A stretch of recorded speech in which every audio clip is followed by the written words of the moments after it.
بسم الله الرحمن الرحيم الحمد لله وكفى والصلاة والسلام على الحبيب المصطفى صلى الله عليه وعلى آله وسلم تسليما كثيرا إن الله وملائكته يصلون على النبي يا أيها الذين آمنوا صلوا عليه وسلموا تسليما رب اشرح لي صدري ويسر لي أمري واحلل عقدة من لساني يفقه قولي إخواني أخواتي أبنائي بناتي أصدقائي صديقاتي أعدائي عدواتي mes ennemis, je vous aime tous, en Allah, je vous pardonne et je vous demande de me pardonner. Qu'Allah nous réunisse dans le Firdaus al-A'la, qu'Allah apaise les cœurs, qu'Allah soulage les souffrances de l'âme, les âmes instables, qu'Allah soulage les souffrances. Assalamu alaikum wa rahmatullahi wa barakatuh, que la paix d'Allah subhanahu wa ta'ala, sa miséricorde et ses bénédictions soient sur vous, mes frères et sœurs, partout dans le monde. Mes frères et sœurs en humanité, ceux qui n'ont pas encore eu l'honneur et le bonheur de rencontrer, d'apprivoiser l'islam. Pourquoi ils n'ont pas eu cette chance, cet énorme bienfait? Pourquoi? Parce qu'ils se sont scellés leur cœur. Ils ont pris un cadenas, ils ont cadenassé leur cœur, ils ont jeté la clé dans les toilettes de leur cerveau, malheureusement. À un moment donné, la personne se sectarise à mort, l'orgueil passe par là, la vanité passe par là, et elle démissionne de son âme. Et là, c'est dangereux. Et c'est ce qui s'est produit pour la majorité écrasante d'entre vous, mes amis non musulmans.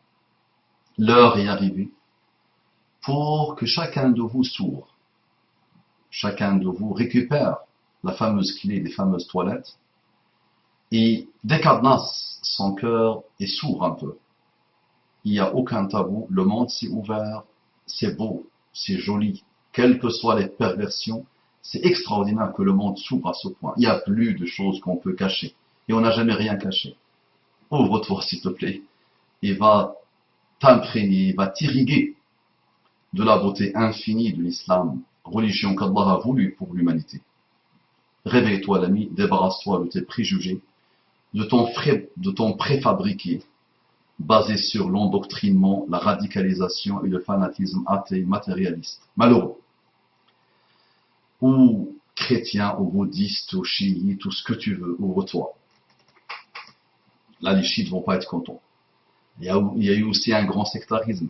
Ce sont des infinités de sectarisme, attention. Tous les sectaires aujourd'hui ont cadenassé leur cœur et ont jeté la clé dans les toilettes de leur cerveau. Parfait. On entre, qu'Allah subhanahu wa ta'ala vous accorde la guidée islamique et les infinies délices de la guidée islamique. Un frère me dit, nous demandons à Dieu de te maudire, que tous les malheurs du monde retombent sur ta sale vie. Si tu ne demandes pas pardon officiellement, nous demandons à Dieu de te maudire jusqu'à la fin de ta putain de vie. Je n'aime pas le mot, mais c'est un mot qui existe et il a été utilisé. Je ne vais pas mettre toto pour masquer le mot a été utilisé par le frère qui venait me dire la chose suivante. Donc il me dit, ce frère, nous demandons à Dieu de te maudire. Je demande à Allah subhanahu wa ta'ala de t'élever, de t'accorder la piété, de t'accorder la crainte d'Allah, de te sauver de toi-même, de t'apaiser. D'accord? Moi, je ne peux pas demander ça, mon frère, pour toi. Que tous les malheurs du monde retombent sur ta sale vie.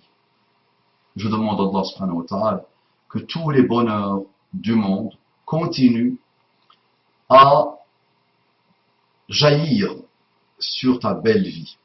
Qu'Allah te facilite, mon frère, et qu'Allah te sauve de toi-même. Si tu ne demandes pas pardon officiellement, je dois pas faire quoi? Je dois attester, je dois signer, je dois légaliser un papier, c'est ça? Donc, si tu ne demandes pas pardon officiellement, nous demandons, vous c'est qui? À Dieu, de te maudire jusqu'à la fin de ta putain de vie. Heureusement que tu n'as pas dit jusqu'à après ma vie. Non. Donc, tu te dis maintenant, toi qui reçois ça, tu te dis, qu'est-ce que Abu Umama a fait? Ce type de haine, même à Shaitan, ce frère qui m'attaque, il ne le fait pas. Ce type de malédiction, je pense qu'il n'a jamais maudit Shaitan, le pauvre. Il n'a jamais maudit les ennemis d'Allah. Donc, qu'est-ce que Abu Umama a fait? Tu te dis, vraiment, Abu Umama a fait quelque chose. Même Pharaon, le Coran, l'esprit coranique, vous connaissez la chose maintenant, c'est bon. Ça a été mâché et remâché, le raisonnement a été mâché et remâché. Il y a des générations de personnes, machallah, le connaissent parfaitement bien. ذهب إلى فرعون إنه طغى فقولا له قولا لينا ذهب إلى فرعون إنه طغى. Allez voir Pharaon, allez vers Pharaon. Il a transgressé, il a dépassé toutes les limites. فقولا له قولا لينا. Et dites-lui une parole douce. Ça, c'est la recommandation à Moussa et à Haroun, deux prophètes d'Allah. Allah leur recommande d'aller dire des paroles douces à Pharaon. Pharaon, vous savez ce qu'il a fait. قال ما علمت لكم من إله غيري. Je ne connais pas, je ne reconnais pas pour vous un Dieu autre que moi. قال أنا ربكم الأعلى. Je suis votre Seigneur plus élevé. Ça c'est Pharaon. Il a commis des crimes et des crimes et des crimes. Il a dépassé l'entendement. Et malgré cela, Allah dit à deux grands prophètes, parmi eux il y a Moïse, le grand Moïse. وَأَلْقَيْتُ عَلَيْكَ مَحَبَّةً مِنِّي. Allah lui dit. وَأَلْقَيْتُ عَلَيْكَ مَحَبَّةً مِنِّي. Mais quel bonheur quand tu étudies ce verset. Moïse est une personnalité à part dans le Coran. Moussa. Et Moussa, formé par Allah, وَاصْطَنَعْتُكَ لِنَفْسِي. Allah lui dit dans le Coran, وَاصْطَنَعْتُكَ لِنَفْسِي. Extraordinaire, extraordinaire ce verset. وَاصْطَنَعْتُكَ لِنَفْسِي. Comment tu peux traduire اصْطَنَعْتُكَ? Je t'ai fait pour moi. Allah dit à son prophète, je t'ai fait pour moi. Et il l'a formé. Et il lui a donné la prophétie. C'est un très très grand prophète. Et il lui dit parmi les conseils, les dernières recommandations avant qu'il parte transmettre le message à Pharaon, il lui dit dites-lui une parole douce. Quand c'est Pharaon, moi Mustafa Boumama, j'ai pas dit je suis votre Seigneur. J'ai pas dit je ne reconnais pas pour vous un Dieu autre que moi. Je suis votre Dieu, il leur dit. Je n'ai pas massacré une infinité de personnes, des hommes et des femmes et des enfants. Je n'ai pas massacré, je n'ai pas opprimé, je n'ai pas été injuste. Je n'ai pas fait couler le sang, je n'ai pas fait tout ça pour mériter ces paroles. Au moins, il fallait que tu me dises quelques paroles douces. Les frères et les sœurs attendent qu'est-ce que Abu Umama a fait à ce frère. Ah, je vais te dire ce que j'ai fait à ce frère. J'ai parlé de tariqa tijaniya. J'ai parlé de tariqa tijaniya. Donc une tariqa, une obédience, une tariqa soufiyya. Et le frère n'a pas apprécié ce que j'ai dit sur tariqa tijaniya. Donc, tu vois mon frère, le niveau de sectarisme dans lequel tu es tombé. Aïcha demande à Muhammad sallallahu alayhi wa sallam de maudire les kuffars. Et Muhammad sallallahu alayhi wa sallam dit, je n'ai pas été envoyé comme quelqu'un qui maudit. Il a refusé de maudire les kuffars, les mécréants. Pas n'importe quel mécréant. Non. Les mécréants qui combattent l'islam et qui veulent exterminer l'islam. Nabi sallallahu alayhi wa sallam n'a pas voulu les maudire. Et toi, mon frère, par sectarisme aveugle, par idolâtrie totale, par vénération totale de ton Cheikh Ahmed Tijani et de tariqa Tijaniya, le pauvre. Maintenant, moi, je te pose une question simple, très simple. Le jour où Allah a dit à son prophète, Al-yawma akmaltu lakum dinakum, wa atmamtu alaykum ni'mati, wa raditu lakum al-islam dina. Aujourd'hui, je vous ai parachevé votre religion. Ce fameux verset. Tout musulman qui n'a pas eu le bonheur et l'honneur de rencontrer la prédication de ton cheikh Ahmad Tijani, mort depuis déjà quelque temps. On les classe comment, les pauvres? Ceux qui n'ont pas eu le bonheur de connaître et de s'imprégner de cette nouvelle religion, la religion Tijaniya. Les pauvres, est-ce qu'ils sont musulmans? Est-ce qu'ils ont raté quelque chose? Les Sahaba n'ont pas connu ton cheikh Ahmad Tijani. N'est-ce pas? C'est logique ce que je te raconte. Beaucoup de générations n'ont pas connu ton cheikh. Ton cheikh aujourd'hui, il est connu en Afrique noire. L'Afrique noire, malheureusement, dans l'adoration d'Allah, et je ne veux pas généraliser, attention que les Africains ne viennent pas m'attaquer, ils sont restés peut-être il y a 8000 ans, à l'époque de Zeus. C'est malheureux ce que je vous raconte, je suis un peu méchant là. Mais c'est vrai que ces sophis-là, majoritairement, ils sont restés à l'époque de Zeus. C'est aussi simple que ça. Donc des gens comme ton mon frère, ils ont adopté le comportement de Pharaon, de Qarun, de Abu Lahab, de Abdullah ibn Ubay ibn Saloul. Cet orgueil comme ça, l'infini, tu as idolâtré un homme. Tu as idolâtré un homme. Tu as vénéré un homme. Tu dis, Ahmad Tijani, moi j'ai pas eu besoin de lui pour adorer Allah. Non, j'ai pas eu besoin de lui. Maintenant, s'il est en Afrique, dans quelques petites contrées africaines, les 1 milliard 400 ou 500 millions de musulmans qui ne l'ont pas connu, qui ne connaissent rien de lui, le pauvre, qui ne connaissent rien de sa tariqa,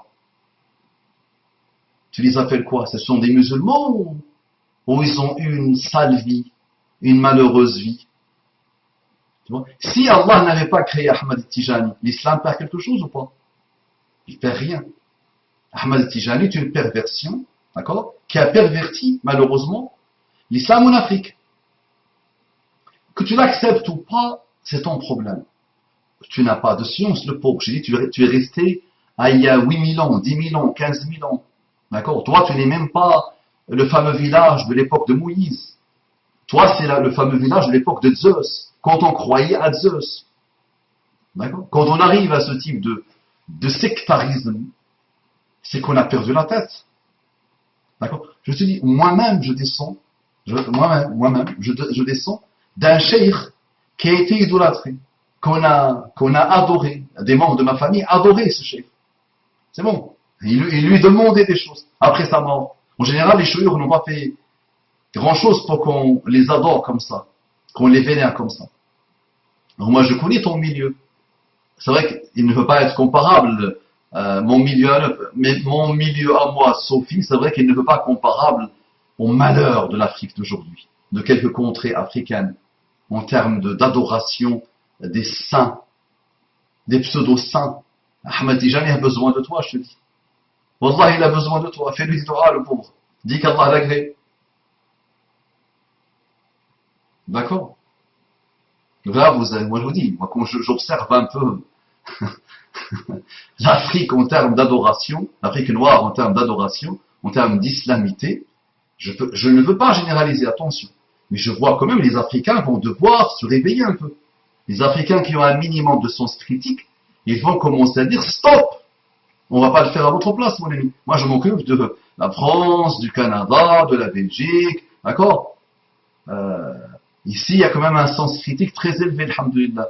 Ils ne vont pas tomber en général dans ce type de sectarisme, d'adorer un homme qui s'appelle Tijani, ou un homme qui s'appelle Abdul Qadir al-Jilani, ou un homme qui s'appelle Naqshbandi, ou un homme qui s'appelle Ibn Ata'illah al-Sakandari, même s'il n'y a pas beaucoup de monde qui ont idolâtré Ibn Ata'illah al-Sakandari. Tu comprends pas? Ou Shadili. Donc, l'ami, tu vois le niveau de sectarisme dans lequel tu es tombé. Réveille-toi, mon frère. Qu'Allah, subhanahu wa ta'ala, te facilite. Wallahi, j'ai pitié de toi. Wallahi, j'ai pitié vraiment de toi. Et de beaucoup de monde comme toi. D'accord? Mais j'ai vu des Africains, moi j'ai prêché dans une mosquée, où il y avait plus de 85 ou 90% d'Africains noirs, de l'Afrique noire, qui idolâtraient le Tijani. Et par les grâces d'Allah subhanahu wa ta'ala, petit à petit, ils ont compris que non, c'est fini, c'est fini. C'est fini. Tu leur expliques gentiment et intelligent. Moi, je vois ta tête sur YouTube, en plus tu oses mettre ta photo. Tu oses mettre ta photo. Elle donne des indications, le pauvre, sur toi. Pour m'attaquer à ce point. Donc, mon ami, tes grands-parents dans ma mosquée de l'époque, et tes parents dans ma mosquée de l'époque, ils étaient partout avec des gris-gris, des talismans, des gens bizarres avec Ahmed Tijani. Je me rappelle le premier jour où j'ai voulu m'intéresser à la Tijaniya, on m'avait mis en garde, ils m'ont dit, ils sont capables de tuer si tu parles de Tijani. Et rapidement, Bismillah, allez, ouvre ta bouche. Bismillah, argumente. Hein, je te cloue le bec, ou une phrase, pas besoin de deux, une seule, je te cloue le bec. Pas besoin. Avec ce type de sectarisme, mon ami, mes amis, moi je suis dépassé. D'accord, avec ce type de taureau, c'est des obédiences là, Sophie, je vous dis, moi je me dis, subhanallah, c'est pas possible, ce n'est pas possible qu'on démissionne à ce point de nos cerveaux et de nos cœurs. D'accord, donc Allah te guide, qu'est-ce que tu veux que je te dise, qu'Allah te guide. Et mon ami, d'autres générations ont fait des droits. Tu sais, il y a des gens qui passent et me disent, qu'Allah te brise le dos, qu'Allah te brise le dos, qu'Allah te brise le dos. Et j'ai eu des doigts comme ça. Donc, mon ami, si tu avais un minimum de sincérité, et si je combats à ce point l'islam, et si j'ai une vie comme tu l'as, depuis longtemps j'aurais eu un cœur broyé, un corps broyé, un dos broyé. Alhamdulillah, mais mon ami, je suis un lion, je suis un chevalier, l'ami. Moi, donne-moi ton numéro de téléphone, je vais te clouer le bec en une seconde. Plus, il y a un problème. Une seule. Tu comptes, tu dis un, et je te cloue le bec. Donc va dormir. Réveille-toi, mon ami. Arrête de te prosterner pour Ahmed Tijani, au Tariqa Tijani, et appliquer le raisonnement à n'importe quel secteur. N'importe quelle personne, que dès qu'on touche à son cheikh, à son idole, hein, à sa statuette, il commence à perdre la tête comme ça. Il doit se dire, ah oui, le raisonnement m'englobe moi aussi. Allez, débarrassons les idoles. وقال لا تذرن ودا ولا سواعا ولا يغوث ويعوق ونسرا. C'est ça que vous avez fait. Ni plus, ni moins. Allez étudier sur la Nuh. Salam alaikum wa rahmatullahi wa barakatuh. Et toi aussi. Et toc.